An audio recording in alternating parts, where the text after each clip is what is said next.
good vision, we have to say, yebandla ngoba izosifithela abantwana bethu and we educated abantwana bethu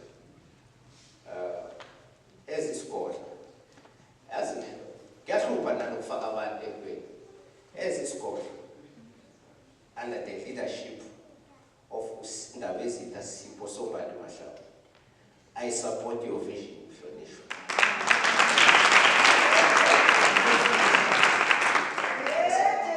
Angisafuna ukufaka abanye abantu. And therefore, as is called today, in front of this court,